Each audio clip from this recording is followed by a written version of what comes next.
Sa update sa patuloy na labanan ng Israel kontra Iran, abay binomba ng Iran ang base ng Mossad Intelligence sa Israel gamit ang 4 umanong ballistic missiles, habang winasak naman ng Israeli Air Force ang isang air refueling aircraft ng Iran pati na ang mga fighter jets nito sa mga paliparan sa Tehran. Mayroon namang palang fighter jets ang Iran, pero bakit nga ba hindi ito ginagamit upang bombahin o labanan ng mga fighter jets ng Israel? Kaya't para malaman ang buong detalye ay tumutok at makinig na mabuti.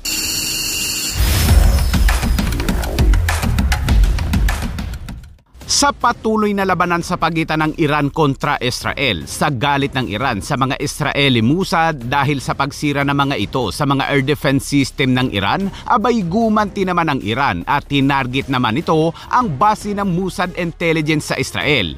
4 na missiles umano ang pinakawalan ng Iran, ngunit ang mga missiles umano ng Iran ay lack of accuracy, kaya't lumampas umano ang mga missiles ng Iran. Kaagad namang nagpost ang Mossad ng mapang-asar at sinabing nasa Iran sila at wala sila sa kanilang base. Samantala sinabi naman ng IDF kagabi na ang Iran ay muling naglunsad ng 10 piraso lamang na mga missiles, ngunit na-intercept lahat ng missiles at walang tumama sa Israel. At ilang oras pa ang nakalipas ay nagpahabol uli ang Iran ng 2 pirasong missiles at sa kabuuan ay 12 missiles lamang. Habang ang Israeli Air Force naman ay patuloy pa rin ang operasyon sa Iran, kung saan binomba pa rin ito ang mga military base ng Iran Islamic Revolutionary Guard Corps sa iba't ibang bahagi ng Iran. Kabilang umano sa mga winasak ng Israel ay ang mga surface-to-surface missiles at surface-to-air missiles ng Iran. Matapos burahin ng Israel ang 10 top military commander ng Iran, kabilang ang Chief of Staff na si Ali Rashid, ay kaagad namang ipinalit ni Khamenei si Ali Shadmani bilang Chief of Staff. Ngunit 2 araw lang itong nanungkulan bilang Chief ng IRGC dahil tinudas kaagad ito ng Israel kahapon. Hindi rin nakaligtas sa hagupit ng Israel Air Force ang ilang missile group o mga nag-ooperate ng mga missiles ng Iran. Maging ang Iran State Broadcasting System ay tinarget din ng Israeli Air Force dahil nagpapakalat umano ito ng mga maling impormasyon at konektado sa communication center ng Iran military.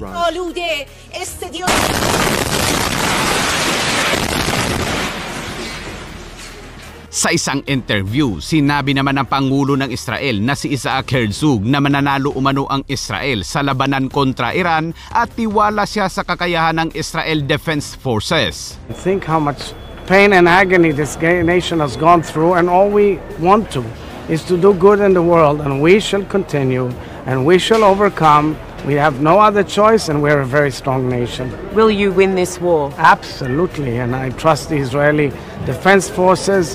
And by the way, there are many allies around the world who understand us fully, and I think it's about time that the world that cares and the world that leads the world, meaning the G7 countries and their allies, understand this cannot go on anymore. This empire of evil is spreading terror, havoc, pain all over the world for decades. It's about time to tell them, go to hell, get the nukes out of your hands and stop.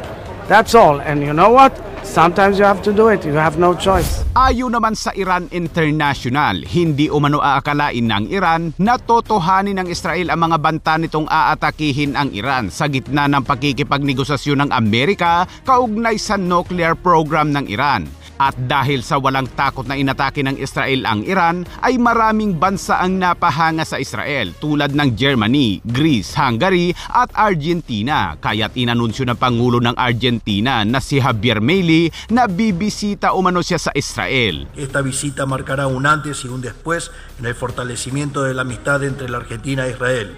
Que Dios bendiga a Israel, que Dios bendiga a los argentinos y que las fuerzas del cielo nos acompañen. ¡Viva la libertad, carajo! Samantala, ipinagmalaki naman ng Israel na hawak na nila o kontrolado na umano nila ang buong airspace ng Iran, kaya't binisita at pinasalamatan din ni Israeli Prime Minister Benjamin Netanyahu ang mga Israeli Air Force na siyang pumilay sa Iran. חיל האוויר הישראלי שולט בשמי טהרן. בשינוי של כל המערכה. אנחנו בדרך להשיג את 2 היעדים שלנו.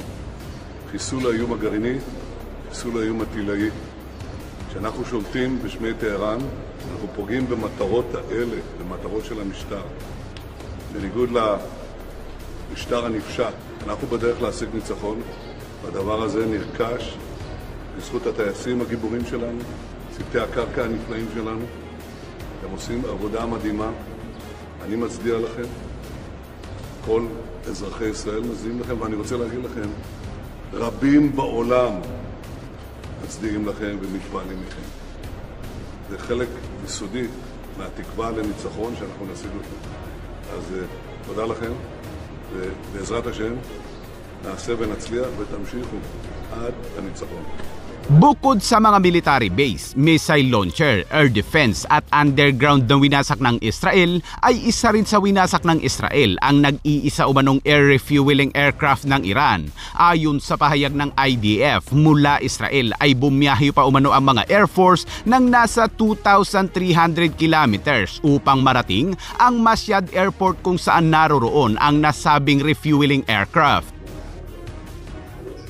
Tanaw ang makapal na usok sa Mashhad Airport mula sa nasabing refueling aircraft ng Iran na tinamaan. Hindi lang yan, dahil sa isa pang hiwalay na operasyon ay may fighter jets din ng Iran na winasak ng Israel Air Force. Ayon sa IDF, ang dalawang Iranian F-14 aircraft ay nakaistasyon sa paliparan ng Tiran nang kanila itong sirain. Ang mga fighter jets umano ay iniulat na inihahanda para sa pag-deploy upang harangin ang mga Israeli fighter jets. Kaya't winasak umano ito bilang bahagi ng isang mas malawak na pagsisikap na i-neutralize sa mga banta sa himpapawid bago sila ma-activate. Pero bakit nga ba hindi gumagamit ng mga fighter jets ang Iran upang labanan o bombahin ng Israel? Ang hukbong panghimpapawid ng Iran ay pangunahing binubuo ng halo-halong mga matatandang fighter jets na ang ilan ay gawang Amerika na nakuha ng Iran bago ang 1979 Revolution. Ngunit dahil sa mga dekada na mga international sanctions sa Iran, ang kanilang kakayahan na makakuha ng mga modernong fighter jets at mga pamalit na pyesa ay lubhang limitado. Ang Iran ay mayroong Grumman F-14A Tomcat, isang interceptor na gawa ng Amerika, at ang Iran lang ang tanging bansa na nagpapatakbo pa rin ito at ito ang kanilang pambato. Gayunpaman, kulang ito sa maintenance, palitin ng mga pyesa at iilan lamang ang mga ito. Ang Iran ay mayroon ding F-4 Phantom II, F-5 Tiger II, MiG-29 Fulcrum at ang pinakabagong J-7 na gawang China. Lahat ay mga kakarag-karag na maliban sa J-7. Ngunit light lang ito at hindi ito akma sa mga dogfighting. Maaaring makakuha ng modernong fighter jets ang Iran mula sa Russia, ngunit pinili ng Iran na mag-focus sa pagdevelop at pagpaparami ng mga ballistic at cruise missiles. Maling diskarte. Pati na sana ang nuclear weapons, ngunit ang nuclear program ng Iran ay ito ngayon ang pinagmula ng kanilang labanan. Sakaling magkaroon man ng mga fighter jets ngayon ang Iran, ay posibleng mahihirapan pa rin ito dahil sa naiibang mga fighter jets ng Israel. Fully modified kasi ang mga fighter jets ng Israel at sadyang ginawa para lamang sa Israel. American-made ang engine at design pero advanced ang mga avionics dahil Israeli technology lahat. Maraming bansa ang gustong bumili nito, ngunit ang Israel ay hindi nagbebenta ng ganitong mga klaseng fighter jets.